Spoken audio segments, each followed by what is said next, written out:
दोस्तों नमस्कार, स्वागत है आप सभी का। एक बार फिर से चले जानते हैं बिहार की ताज़ा खबरों को। लेकिन उससे पहले अगर आपने अभी तक इस चैनल को सब्सक्राइब नहीं किया तो सब्सक्राइब कर लें, जिससे कि आपको बिहार की ताज़ा खबर रोजाना मिलती रहे।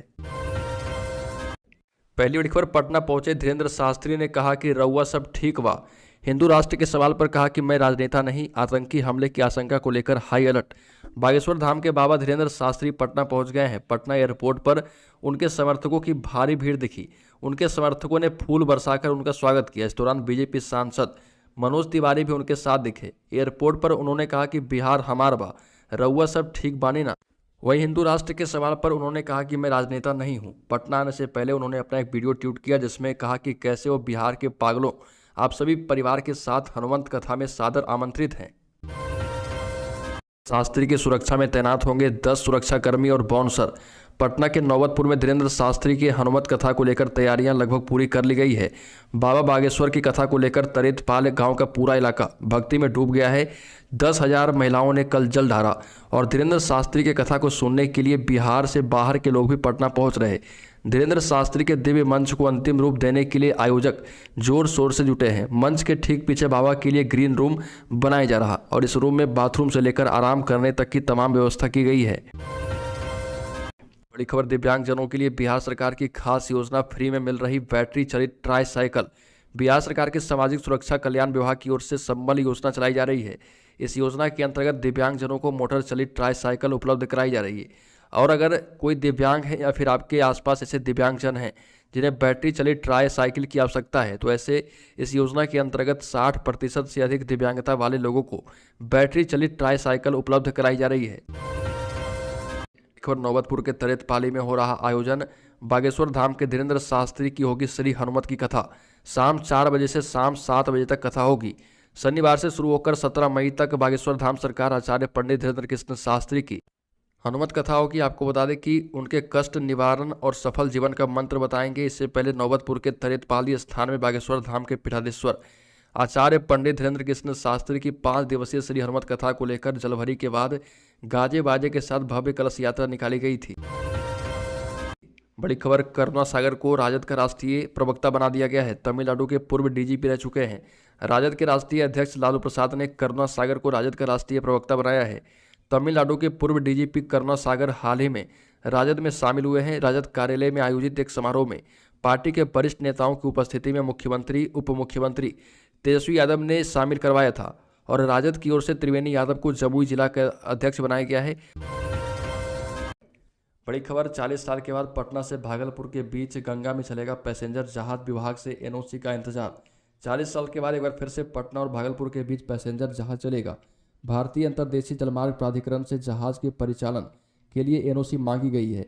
अगर एनओसी की इस माह मिल जाती है तो जून के अंतिम सप्ताह से जहाज का परिचालन किया जाएगा। हालांकि कोलकाता से पटना आने के दौरान एक जहाज को भागलपुर में रखने की बात चल रही है। एक जहाज को पटना लाया जाएगा। राजधानी के लोग गंगा नदी में क्रूज में मौज मस्ती के साथ साथ नाइट में पार्टी कर पाएंगे। शहर के लोगों को पार्टी करने के लिए बड़ा क्रूज मिलेगा। राज्य सरकार की तरफ से रोरो वेसेज क्रूज चलाने के लिए हरी झंडी मिल गई है। बड़ी खबर, बिहार कैबिनेट बैठक में 17 एजेंडों पर लगी मुहर। हर जिले में खुलेगा साइबर थाना। बिहार में साइबर क्राइम का ग्राफ बढ़ता जा रहा। प्रदेश से लगातार ऑनलाइन फ्रॉड क्राइम की खबरें सामने आ रही है। वहीं लगता है अब जाकर सरकार की नींद खुली है। नीतीश कैबिनेट में 17 एजेंडे पर मुहर लगी है। इस कैबिनेट की बैठक में साइबर क्राइम पर ध्यान देते हुए बड़ा फैसला किया गया है। सरकार ने प्रदेश के कुल 44 साइबर क्राइम थाना खोलने का निर्णय किया है। इसके साथ ही बिहार सरकार ने कृषि रोडमैप पर भी सैद्धांतिक मंजूरी दे दी है।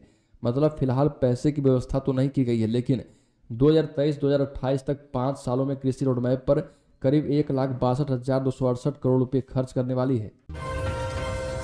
बड़ी खबर, नीतीश कुमार की पहल से बनेगा नया सियासी ध्रुवीकरण। 2024 में भाजपा को करना पड़ सकता है मजबूत विकल्प से सामना।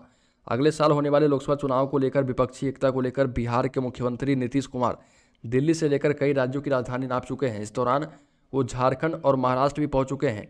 उत्तर प्रदेश में विपक्ष के नेता अखिलेश यादव से मिल चुके हैं। इस दौरान कहा जा रहा है कि अगर झारखंड, बिहार और उत्तर प्रदेश में आदिवासी और राजद एवं समाजवादी पार्टी के वोट बैंक साथ मिला लिया जाए तो बीजेपी की परेशानी तो बढ़ने वाली है। बिहार में पिछले लोकसभा चुनाव में नीतीश कुमार की पार्टी जदयू एनडीए के साथ चुनावी मैदान में उतरी थी और राज्य की 40 में से 39 सीट पर एनडीए के प्रत्याशी विजयी हुए थे, जबकि झारखंड में 14 सीटों में से 12 सीटें बीजेपी आजसू गठबंधन को मिला था।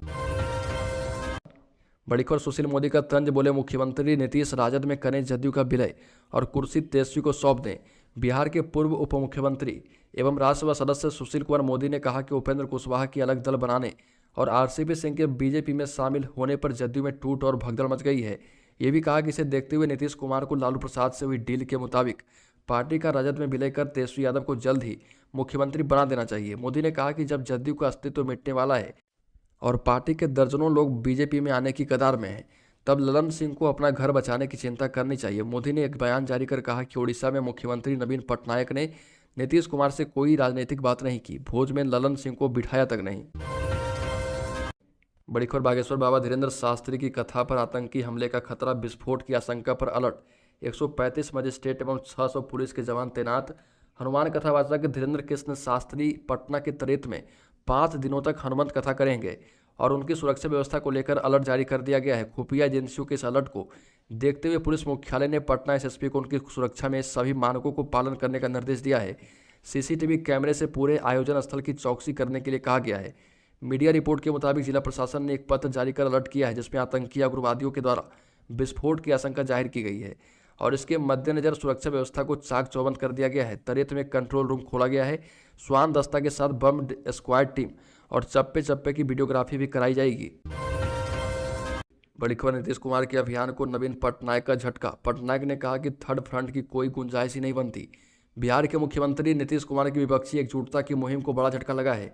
ओडिशा के मुख्यमंत्री नवीन पटनायक ने लोकसभा चुनाव 2024 में विपक्ष के साथ आने की संभावनाओं को सिरे से खारिज कर दिया और कहा कि मेरी पार्टी लोकसभा और विधानसभा चुनाव अकेले लड़ेगी।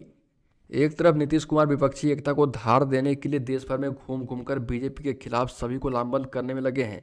इस कड़ी में अब तक वो दिल्ली, पश्चिम बंगाल, उत्तर प्रदेश, झारखंड, ओडिशा समेत कई राज्यों के विपक्षी दलों के नेताओं और मुख्यमंत्रियों से मुलाकात कर चुके हैं।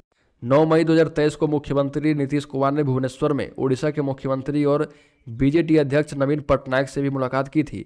मुलाकात के बाद मुख्यमंत्री नीतीश कुमार ने प्रेस कॉन्फ्रेंस में कहा था कि सकारात्मक बातचीत हुई है। हालांकि पटनायक ने सीधे तौर पर कहा कि कोई बातचीत नहीं हुई।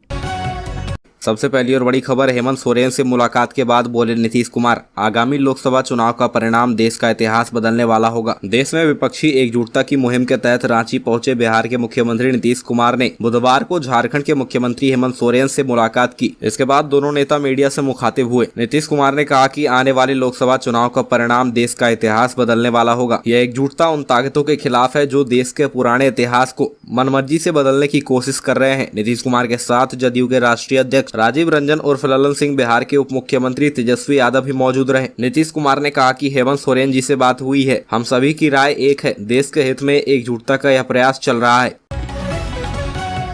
अगली खबर, बीएससीबी दफ्तर का एसटीईटी अभ्यर्थियों ने किया घेराव, कहा अब आश्वासन नहीं, रिजल्ट चाहिए। एसटीईटी कॉमर्स से सैकड़ों अभ्यर्थियों ने बिहार विद्यालय परीक्षा समिति के दफ्तर का घेराव किया। अपनी मांगों को जल्द से जल्द पूरा करने को लेकर अलग अलग जगह अभ्यर्थी प्रदर्शन कर रहे हैं। इसके साथ ही सरकार के खिलाफ जमकर नारेबाजी भी की। अभ्यर्थियों का कहना है कि अब उन्हें आश्वासन नहीं, उनका रिजल्ट चाहिए। सैकड़ों की संख्या में छात्र सड़क पर उतर आए और उनका कहना है कि उन्हें उनका रिजल्ट बीपीएससी के नोटिफिकेशन जारी होने से पहले चाहिए, ताकि वे शिक्षक भर्ती परीक्षा में शामिल हो सके। एसटीईटी कॉमर्स का रिजल्ट जारी करने को लेकर सैकड़ों की संख्या में छात्रों ने बिहार विद्यालय परीक्षा समिति के दफ्तर के बाहर घेराव करते हुए कहा कि हमें सिर्फ और सिर्फ सरकार की तरफ से हर बार आश्वासन ही दिया जा रहा है।